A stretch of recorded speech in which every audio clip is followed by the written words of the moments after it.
That's my guy right here. What was it like growing up with a large family in a low-income area, and how did you overcome the struggles that come with that? Okay, so when I grew up in the south side of Youngstown. This is from like the age of like 0 to 11, and then my mom said we're going to Poland. I'm like, what is Poland? like at the time, Poland wasn't, it was okay. Like I don't know, like it's out there, like, and you're coming from Youngstown. Youngstown is very violent, sort of like Warren, and the environment shifted. Like you had to have your grass cut, like like little things. Like people don't talk about this stuff, but like you have to have your grass cut. You gotta have stuff in line living in Poland. You don't want to be too loud. You just don't want to cause a lot of ruckus out there. So moving to Poland was a big adjustment because Poland's sort of like Howland a little bit. It's just different, man. But my dad has 8 kids. My mom has 3. So my dad has a larger side family, and I have different brothers, all ages and colors and sizes, from 18 to 33. My dad has kids, and it was kind of hard, when everyone's like, when you live in Youngstown, everyone's like trying to fight for something, to get out the ghetto, to get out the neighborhood, to be better. Like, and it's like a bucket and a crab mentality. You ever heard of that? Like the bucket, like the crabs in the bucket. Yeah.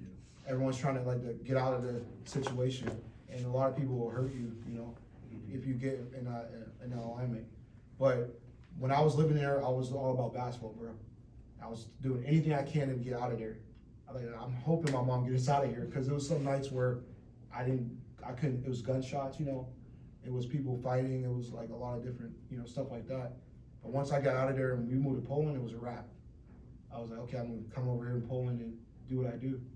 So played basketball at Poland, and we played you guys a lot. That's when you guys had like Tyler Scott, Matt Preston. I don't know if you guys know the names. They were like my era of people that came here, but played against you guys a lot. So, and you guys had Coach Andrews here. Andrews or Andy's? Or, Andrews. Yeah, yeah, we had a coach there. He was crazy. Yeah.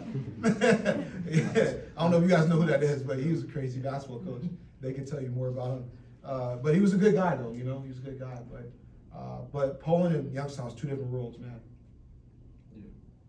When you were playing basketball in high school, who would usually win, Howland or Poland? We did. I don't think you guys ever beat me.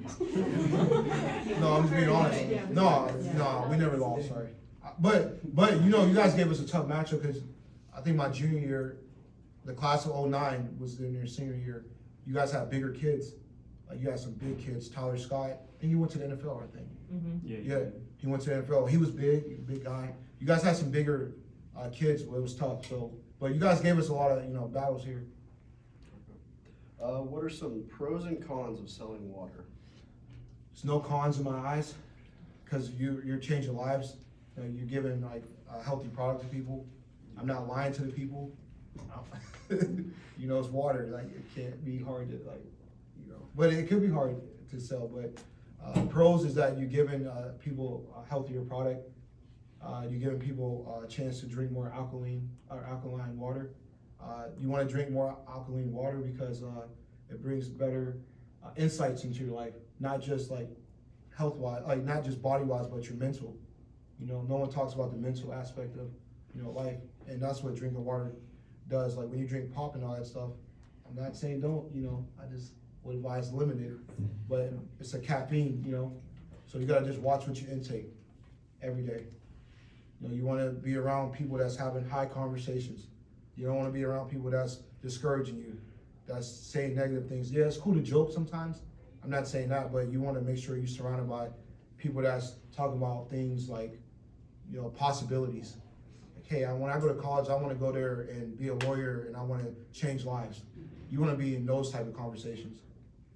And by drinking water and selling water, I'm able to, talk to people about the benefits of that too. And that goes with hanging around good people as well. You said you played basketball in college, right? Yeah, I did. What college did you go to? I went to like several, transferred a lot, okay. But I played basketball at Westminster. Okay. What was your college experience like? At the time, man, like I said, I didn't know what I wanted to do. Yeah. Like real talk, like I didn't know what I wanted to do, and When I stopped playing basketball, that's when my real dream came. Cause like, I'm like, wow, I knew I had something bigger to do. It's not just basketball. I knew I had like this gift. I'm like inspiring people, motivating people, and you know, just going around making people happy, you know, laugh and all that stuff. So basketball kind of shielded that a little bit. You know, all the other skills I had. Storytelling, I love telling stories too. Yeah. How much do your cases of water cost? $100 for you. $100, okay. I'm like LeVar Ball, man. Big baller grant. No, it's on the website. Okay. It's on the website. All right. But you guys want to have it here? Come in the lunchroom. I got a question for you though. Okay. Like, how do you all deal with like social media in school, like bullying, like people like posting stuff you don't want to see? Like, how do you guys deal with that? I would love to know that. Cause we didn't have that then. We didn't have like social media. Like, you know how people can post things in the locker room now, and it'd be on Snapchat, and then everybody see it in like 10 minutes. Like, how do you guys deal with that? I personally haven't experienced much bullying on social media, but I feel like it's very addictive. Yeah. I've had to limit myself on like social media, I feel like. Okay. Yeah, because it's just, you know, the dopamine you get from just scrolling through like TikTok or whatever. Yeah. What about any of you? Do one of you might have an example that you might deal with? I personally, I just don't, like, I've deleted my social media. Like, I just don't see like a lot of purpose for me. Like, it just has a lot of negatives and the positives don't really outweigh that. What made you delete it? I was just on it too much. Well, originally it was like I was on it too much and I just didn't want to, I was just only gonna like delete it for like a couple weeks. And then I realized how much better it was just not having social media at all. And it's just like, it made me be a better person, like, to people, because it's just like always constantly like talking to people like on social media. It just doesn't like make you appreciate like being in person as much.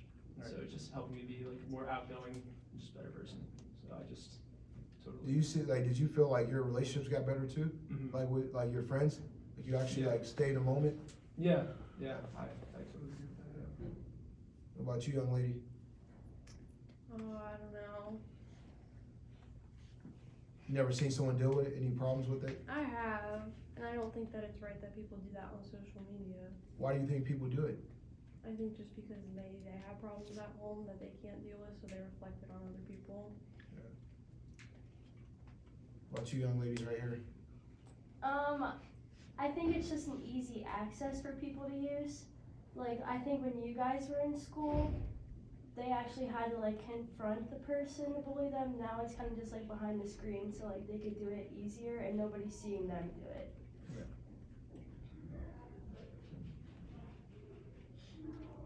Any other questions? You guys have any questions?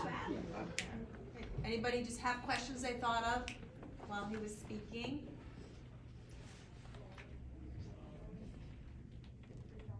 Daniels, you have nothing to say. I know you have something in there. Come Did you on. like Westminster? No.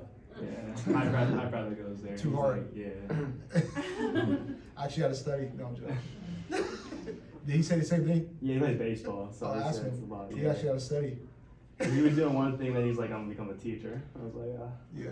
They got a good program there. yeah, They got a He's good gonna program. be a teacher? yeah, he is gonna be a I teacher. love that. That's a great program though. Mhm. It's just I actually had to study. Yeah. It's fun. I go up. I'm always driving, and then you guys got like the Amish people on there. On the Yeah. horse and buggies. I got to swerve around New them. Wilmington. Yeah, it's fun. I miss those days.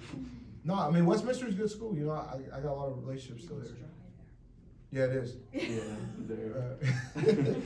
Yeah, I was going home every weekend. No, I don't visit much. Yeah, I don't. I was going home every weekend Yeah. anyway though. Home's like 30 minutes from there, so I was just going home. You said you were on were you transferred a few times? Yeah. What colleges did you go to? How many? Oh man, dang, you put me on the blast.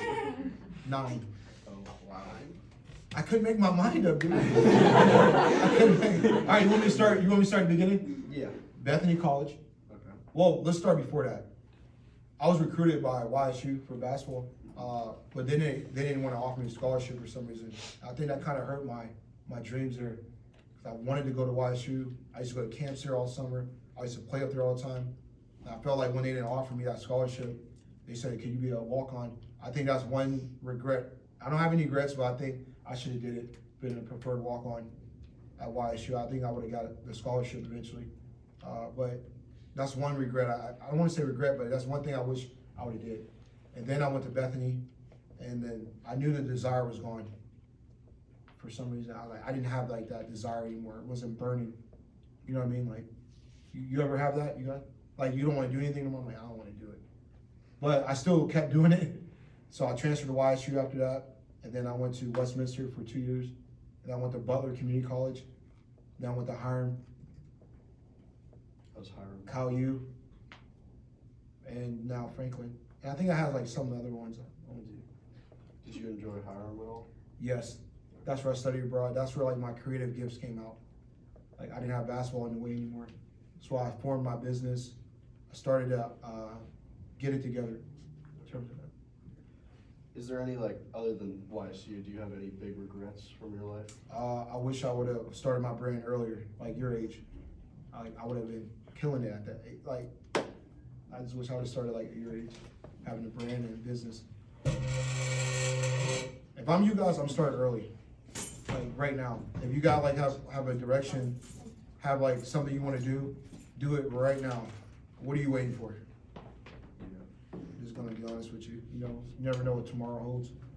You know, so I would advise you guys to start now. Like start like getting around people that you want to be around with, like whatever dreams you have.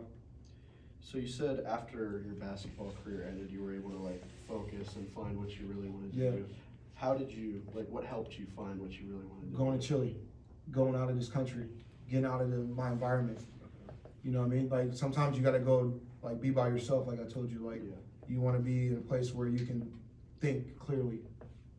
Maybe like go to a new environment. And then another thing that helped me after that is when I moved to New York and Chicago. That's where my brand like really took off. Cause that's when I was on Chicago PD, Chicago Fire, Empire, what's this show? Not Shameless. I was almost on Shameless. You guys remember that show, Shameless? It's another show I was on that I can't remember. But I was on those shows like that got me being around people that are creative, you know. It's still toxicity like there, still a lot of toxic things around there in entertainment business you gotta be careful about. But me going to Chicago and New York kind of also helped too. You didn't ask about that, so I didn't answer that. What was your, what was your favorite show you were on? Empire, because that's the first show that I got my principal. When I say principal, that means like a union job. So when you get into film and TV, a lot of states have like non-union actors, like background and principal. You want to be eventually principal. That's where you get residual incomes. That's how a lot of actors make money. You want to get in that field, you know, where you're getting residual income from what you put in. You know, that makes sense? Yeah. So I started out as a background performer, and then like I kept hounding the stunt guy, you know. I was like, dude, I can jump, run, whatever, like, let me do it, you know. And he was like, no. No, but I kept seeing him every day, but if I don't show up every day, he wouldn't have gave me that chance. So Empire is my favorite show. Chicago PD, because I was doing a stunt double for one of the main guys on the show, Leroyce. He's Kevin Atwater, that's his character. So I was his main stunt guy, and that taught me like a lot how to be an actor. I was able like to hone in on one guy.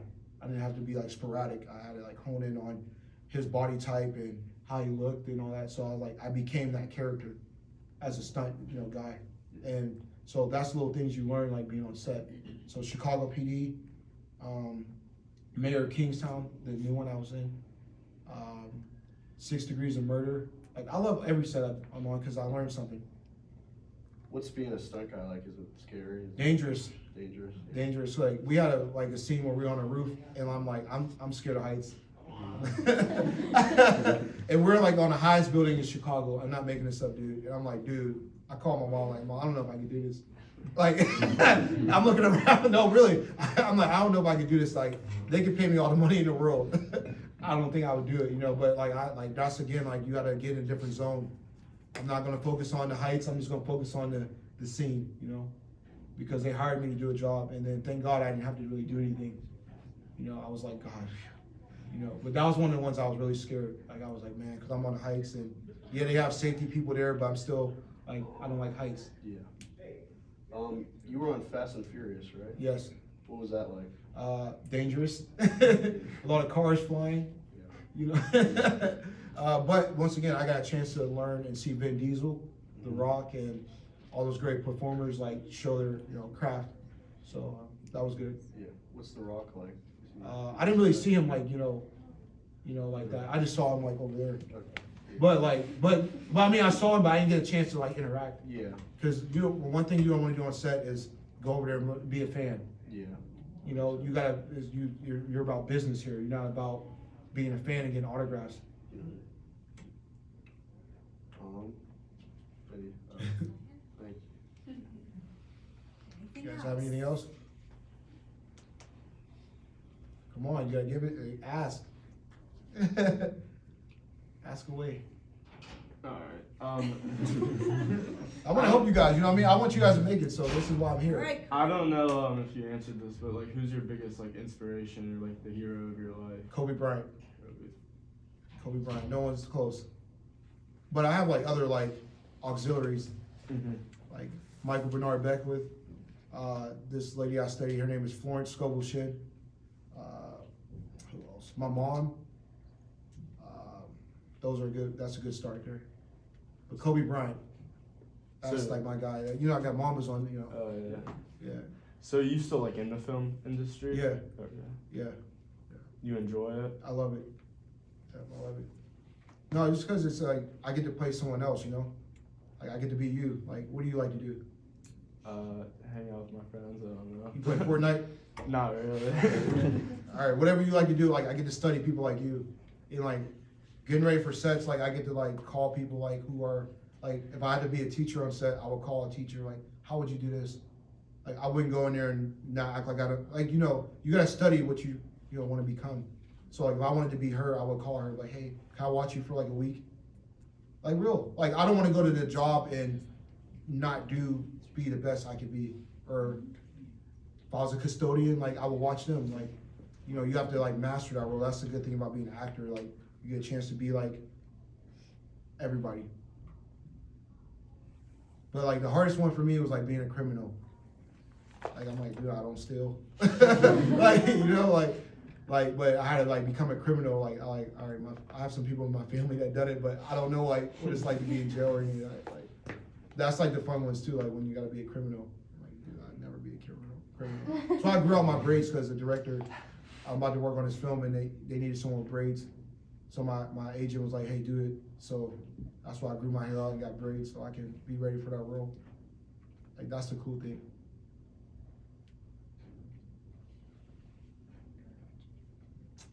What was it like being coached by Mr. Simcoe?